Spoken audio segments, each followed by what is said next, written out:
Welcome to OWAD Today. I'm Sophia, pilot into the universe of Chinese. Let's continue exploring classical China era's concepts. And today we're going to finish off 金木水火土, the five Taoism, five elements that made up our world. And in today's case, soil is life supporting.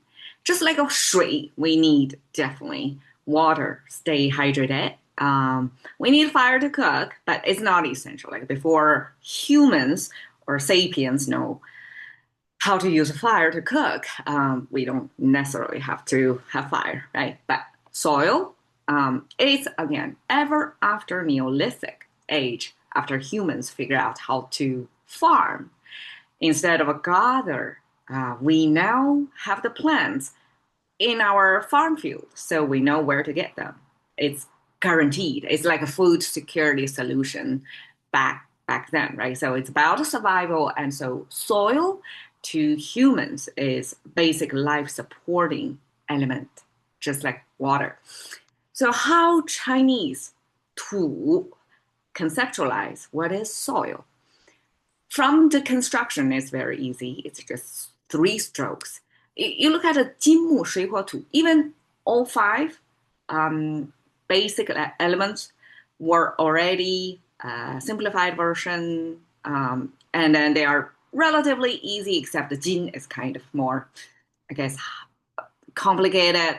But 木水火土, all of them are so basic, essential to our human survival. So they are not that complicated. In comparison to, it's very grounded, it's very easy. And my other theory is the easier it is, or less stroke or structurally easy that is, the more essential that is. So we have two horizontal lines connected by this one vertical line. So the vertical line symbolizes things growing in the soil. The horizontal line is the ground level. So it's a divider between above the ground and underground. And the second horizontal line, that's the point, because in this frame, 2D frame, and it's a still frame, we don't see what's happening, right? There's no motion in there. So how attention of the language user is going to be directed? Besides what's depicting the basic elements like ground level, okay, horizontal line, vertical line is the plant.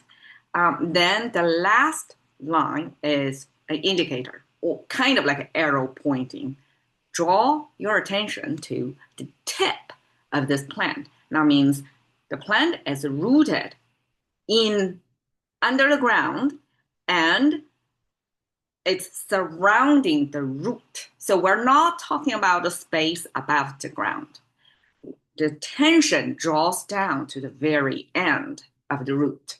So here we're talking about the soil because soil is so vast, you basically cannot draw it. So the way we express it is by drawing out the plant growing in there and pointing to the very end of that root. All right, so that's soil symbol.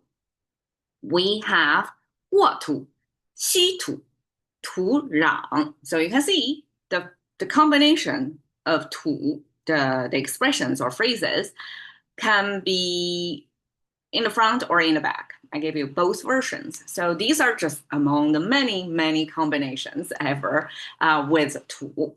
沃土, 沃, rich soil. And if you know Chinese a little bit, you can notice here is three dots. Three dots is the simplifications versus super simplification of water sign. So we call it a 三点水.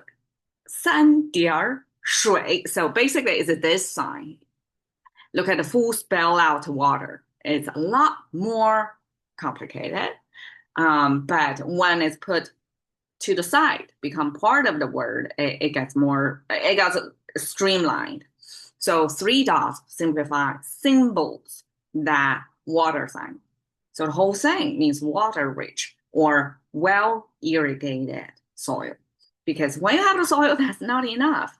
The whole survival story of an agrarian society is to find the good soil But that's only part of the story. The second part is to have a good control of water. You don't want the flooding, but you don't want the dry land either. You don't want the drought or flood, either of the extreme.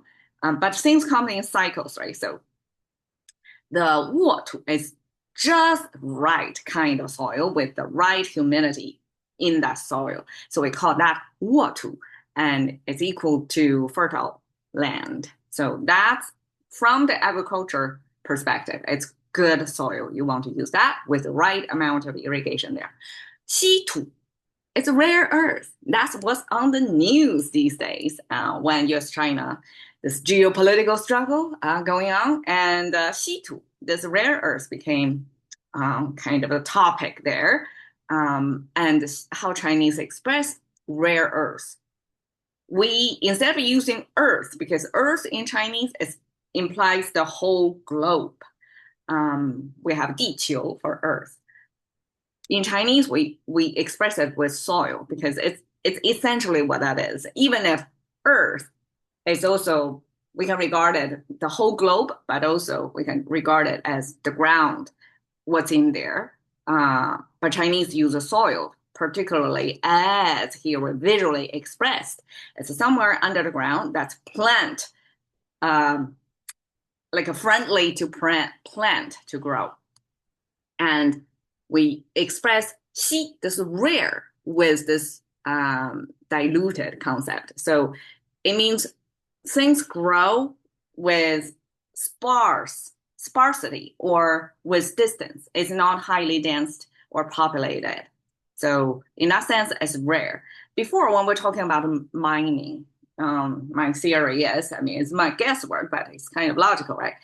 A mine becomes a mine because they have to meet a certain threshold of the density of the particular material, mineral you try to extravagate in there. When the density reach to too diluted, like sparsity level, the efforts, your input and the output is not going to be, ROI is negative. It doesn't make sense to put in too much effort to get too little out of it. So economic computation doesn't work, means this endeavor is the project simply cannot take off. So 稀土 in the sense is such rare earth that is low density. It doesn't meet the regular mining criteria. However, there are some technologies, and maybe it's later labor intensive, or maybe China has some technology. I don't know the detail, but China became the dominant force. It's like 90+% of output of the whole world rare earth came from China. And it's kind of going against the rule of the density level of the mining criteria. So if you go lower than that, you have to compensate it, at a certain cost to it, right? So this diluted is used in Chinese to express rare earth. 土壤, 壤 simply means fluffy. So if we talk about 沃土 means humidity. Here, 土壤 means what is fluffy? Fluffy means there are air bubbles in there. So enough, not only 沃土 emphasize the water element, but the 壤 emphasize the air element. Because a plant grow in there, it cannot be a piece of solid, airtight ground, right? It got to have the right portion of oxygen or whatever air elements in there to be nutritious to the plant to grow. So I would imagine even if leaves is the main breathing function for the plant, the root need breathing as well. It cannot be like fully submerged underwater. So 壤 talks about that air bubbles in between to make the soil air rich. You fluffy it up. That's what's used for plowing, right? So when we say 土壤, we're particularly looking at the quality, how compact or fluffy the soil is. And together they mean soil. It's more from a laboratory or a farming perspective. It's more like a term scientific research or industry. It's from that perspective. All right, so here we have soil, a close-up view